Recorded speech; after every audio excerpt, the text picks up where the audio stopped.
You wake up one morning and look in the mirror, but the person staring back feels like a stranger.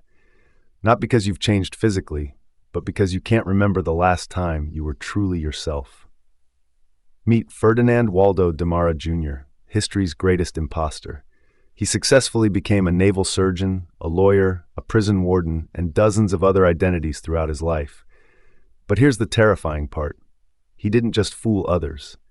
He began fooling himself. What started as deliberate deception slowly became his reality. And if you think this only happens to master con artists, think again. This psychological phenomenon is happening to millions of people right now, and it might be happening to you. The person you pretend to be is slowly replacing who you actually are. This isn't about the occasional white lie or putting on a professional face at work. This is about something far more insidious: sustained pretending that gradually erodes your authentic identity. Psychology calls this the chameleon effect, and it's particularly visible in conditions like borderline personality disorder, where people unconsciously mirror their environment and the people around them. But you don't need a clinical diagnosis to experience this. Every time you pretend to be fine when you're struggling, every time you adopt someone else's opinions to fit in, every time you suppress your true thoughts and feelings, you're feeding this process. The danger isn't just losing touch with who you are, it's what happens to your mental health when you do.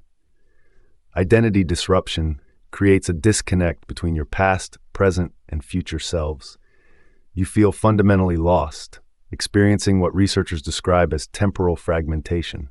You can't connect who you were, who you are now, and who you're supposed to become. The transformation happens through three key mechanisms. First is self-deception through repetition. When you consistently pretend to be someone you're not, your brain starts accepting this fabricated version as truth through sheer habit. The awareness that you're lying becomes marginalized until it disappears entirely. Second is mirroring behavior. This is when you unconsciously adopt traits, opinions, and mannerisms from others and pass them off as your own. It's often linked to deep insecurity and the desperate need to be accepted. Third is emotional numbing. Here's the cruel irony. You can't selectively block negative emotions without also blocking positive ones. When you pretend everything is fine and suppress your pain, you simultaneously suppress your capacity for joy, love, and excitement. This creates what psychologists call emotional flatlining.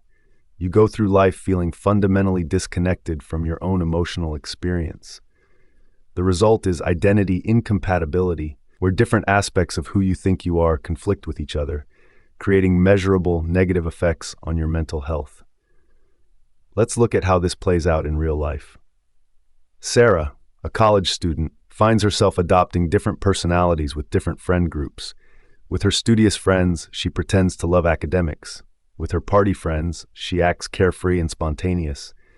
With her family, she's the responsible daughter. After 2 years, she realizes she has no idea who she actually is when she's alone. This is social identity incompatibility in action. Then there's Mark, who started pretending to be confident at work to advance his career. He copied his successful colleagues' mannerisms, opinions, and even sense of humor. 5 years later, his wife tells him he's become a completely different person, someone she doesn't recognize. The scary part? Mark genuinely believes this confident persona is who he's always been. This is self-deception through sustained pretense. Finally, consider Lisa, who spent years pretending to be fine while dealing with depression. She's become so good at wearing the mask that she's lost access to her genuine emotions. When good things happen, she feels nothing.